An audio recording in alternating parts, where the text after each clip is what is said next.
Hi friends, இன்றைக்கி வீடியோவில் evening ஸ்நாக்ஸ்க்கு ஏற்ற மாதிரி எல்லாருக்கும் பிடிச்ச மாதிரி ஒரு சூப்பரான ரெசிபி தாங்க பார்க்க போகிறோம். ரோட்டு கடை ஸ்டைலில் மசாலா பூரி எப்படி பண்ணலான்றது பார்க்கலாங்க. ரொம்ப ஹெல்த்தியாக ஈஸியாக நம்ம வீட்டிலே செஞ்சிடலாம். எல்லாருமே விரும்பி சாப்பிடுவாங்க. கண்டிப்பாக ட்ரை பண்ணி பாருங்கள். இன்றைக்கி இந்த மசால் பூரி செய்கிறதுக்கு நான் வந்து பச்சை பட்டாணி பயன்படுத்தியிருக்கேன். நீங்கள் பச்சை பட்டாணிக்கு பதிலாக வெள்ளை பட்டாணியில் கூட செய்யலாம். அதுவுமே நல்லா டேஸ்ட்டாக இருக்கும். இப்போது மசால் பூரி செய்கிறதுக்கு நான் இன்றைக்கி 300 கிராம் அளவுக்கு காஞ்ச பச்சை பட்டாணி எடுத்திருக்கேங்க. அதை நல்லா கழுவிட்டு தண்ணி ஊற்றி ஒரு 7 மணி நேரம் கிட்ட ஊற வச்சு எடுத்திருக்கேன். 5லேருந்து 7 மணி நேரன்றது போதுமான அளவுக்கு இருக்கும். இப்போ ஊற வச்ச பச்சை பட்டாணியை ஒரு குக்கரில் போட்டுக்கலாம். இது நல்லா முழுகிற அளவுக்கு தண்ணி ஊற்றிக்கோங்க. எக்ஸ்ட்ராவாக ஒரு கப் அளவுக்கு தண்ணி ஊற்றிக்கோங்க. இது கூட 2 உருளைக்கிழங்கு தோல் எடுத்து இதிலேயே சேர்த்துட்டு குக்கர் மூடி வச்சிடலாம். ஒரு 5 விசில் வரட்டும். அதுக்குள்ளார இதுக்கான மசாலா ரெடி பண்ணிக்கலாம். ஒரு பெரிய வெங்காயம், 2 தக்காளி, கொஞ்சம் புதினா, கொஞ்சம் கொத்தமல்லி, 2 இன்ச் அளவுக்கு இஞ்சி, ஒரு பச்சை மிளகாய், 5 பல்லு பூண்டு. இது எல்லாத்தையும் ஒரு மிக்ஸி ஜாரில் பச்சையாகவே போட்டு கொஞ்சம் தண்ணி விட்டு நல்லா நைஸாக அரைச்சி எடுத்துருங்க. மசாலா ரெடி ஆயிடுச்சு. இப்போ ஸ்டவ்வில் ஒரு வானலி வச்சுக்கலாங்க. இதில் 3 டீஸ்பூன் அளவுக்கு எண்ணெய் விட்டுக்கலாம். எண்ணெய் சூடானதும் நம்ம அரைச்சி வச்சுருக்க இந்த விழுதை போட்டுக்கலாம். இது கூடவே கொஞ்சமாக அந்த மிக்ஸி ஜாரில் தண்ணி சேர்த்து அதையும் ஊற்றிக்கலாம். இதில் இருக்க பச்சை வாசனை போகிற வரைக்கும் இதை நல்லா வதக்கிக்கோங்க. இது நம்ம ரெடி பண்ணுறதுக்குள்ளார பச்சை பட்டாணியும் நல்லா சாஃப்டாக வெந்து வந்துடும். இப்போ பாருங்கள், நல்லா வெந்துருச்சு. கிழங்கும் நல்லா வெந்துருச்சு, பச்சை பட்டாணியும் நல்லா வெந்துருச்சு. இதை உருளைக்கிழங்கு மசிக்கிறதுக்கு நம்ம பயன்படுத்துவோம் இல்லைங்களா, அதை வச்சு நல்லா மசிச்சு எடுத்துக்கலாம். ரொம்ப மசிச்சிட வேண்டாம், பாதி மசிச்சுக்கோங்க போதும்.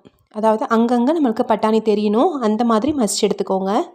சாப்பிடும்போது ரொம்ப சுண்டல் மாதிரி இல்லாமல் நமக்கு அந்த மசாலா பூரி கன்சிஸ்டன்சிக்கு வரதுக்காக ஓரளவுக்கு மட்டும் மசிச்சு எடுத்துக்கிறோம். பாருங்கள், ஒன்றும் பாதியமாக இந்த மாதிரி ரெடி பண்ணி எடுத்துக்கோங்க. இது கரெக்டான கன்சிஸ்டன்சியாக இருக்கும். இப்போ நம்ம அரைச்சி வச்ச மசாலா வதக்கணும் இல்லைங்களா, நல்லா வதங்கிருச்சு. இதில் இருக்க பச்சை வாசனை எல்லாம் நல்லா போயிருச்சு. இப்போ நம்ம மசிச்சு வச்ச பட்டாணி உருளைக்கிழங்கு இதில் சேர்த்துடலாம். சேர்த்துட்டு நல்லா கலந்து விட்டுருங்க. இதில் எக்ஸ்ட்ராவாக ஒரு 2 கப் அளவுக்கு நம்ம தண்ணி ஊற்றிக்கலாம். இது ரொம்ப திக்காக இருக்கக்கூடாது, கொஞ்சம் தண்ணியாக இருக்கணும். இது சூடு ஆற ஆற இன்னும் கொஞ்சம் திக்காகும். நான் இப்போ 1 கப் அளவுக்கு தண்ணி ஊற்றிருக்கேன். இது கூட இப்போ 1.5 ஸ்பூன் அளவுக்கு உப்பு, 1.5 ஸ்பூன் அளவுக்கு மிளகாய்த்தூள், 1 ஸ்பூன் அளவுக்கு கரம் மசாலா, 1/2 டீஸ்பூன் அளவுக்கு மஞ்சள் தூள், இது எல்லாத்தையும் சேர்த்து நல்லா கொதிக்க வச்சுக்கோங்க. மசாலா எல்லாம் ஒன்றோட ஒன்று சேர்ந்து நல்லா கொதிக்கணும். ஒரு 5 நிமிஷம் கிட்ட மீடியம் ஃப்ளேமில் இதெல்லாம் சேர்ந்து நல்லா கொதிக்கட்டும். கொஞ்சம் கெட்டியாயிருச்சுன்னா எக்ஸ்ட்ராவாக கொஞ்சம் தண்ணி விட்டுக்கோங்க. அதுக்கு தகுந்த மாதிரி உப்பு காரம் சேர்த்துக்கோங்க. இந்த புதினாவோட வாசனை, கொத்தமல்லியோட வாசனையோட அவ்வளோ டேஸ்ட்டாக இருக்கும். எல்லாம் நல்லா மிக்ஸ் பண்ணிவிட்டு இப்போ ஒரு எலுமிச்சை பழத்துடைய சாறை நம்ம பிழிஞ்சு விட்டுக்கலாம். கண்டிப்பாக எலுமிச்சை பழம் பிழிஞ்சு விட்டுக்கோங்க. அப்போ தான் அந்த டேஸ்ட் அவ்வளோ சூப்பராக இருக்கும்.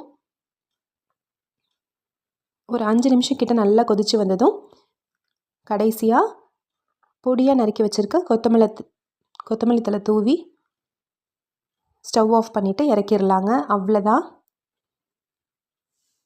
மசால் பூரிக்கு தேவையான சுண்டல் மசாலா நம்ம ரெடி பண்ணியாச்சு. இதை நீங்கள் செஞ்சு வச்சுட்டு எப்போ நீங்கள் சர்வ் பண்ணுறீங்களோ அப்போ கொஞ்சம் லைட்டாக சூடு பண்ணிக்கோங்க. நல்லா சூடாக சாப்பிடும்போது இன்னுமே நல்லா டேஸ்ட்டாக சூப்பராக இருக்கும்.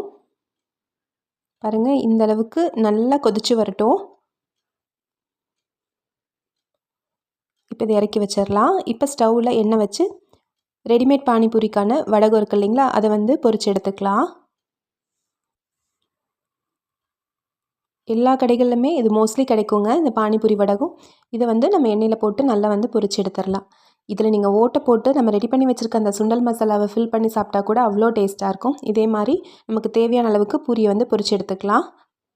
அவ்வளோதாங்க, இப்போ எல்லாத்தையும் ரெடி பண்ணியாச்சு. மேலே தூரத்துக்கு கொஞ்சமாக கேரட் துருவல், பொடியாக நறுக்கின வெங்காயம், கொத்தமல்லி அது எல்லாத்தையும் ரெடி பண்ணி எடுத்துக்கோங்க. இப்போ நம்ம பிளேட்டிங் பண்ணிடலாம். ஒரு பிளேட்டில் ஒரு 7-8 பூரியை போட்டு நல்லா பொடிச்சு போட்டுக்கோங்க. பாருங்கள், இந்த மாதிரி பொடிச்சு விட்டு ஒரு பிளேட்டில் போட்டுருங்க. அதுக்கு மேலே நம்ம ரெடி பண்ணி வச்சுருக்க இந்த சுண்டல் மசாலா நல்லா ஒரு 4 கரண்டி அளவுக்கு போட்டுக்கோங்க.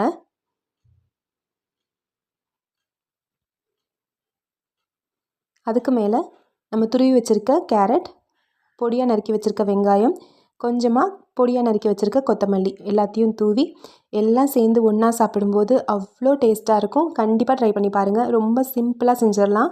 இனி கடைகளில் போய் சாப்பிடாம ஈஸியாக நம்ம வீட்டிலேயே இதே மாதிரி ட்ரை பண்ணி பாருங்கள். உங்களுக்கு அதே டேஸ்ட்டில் அவ்வளோ சூப்பராக இருக்கும்.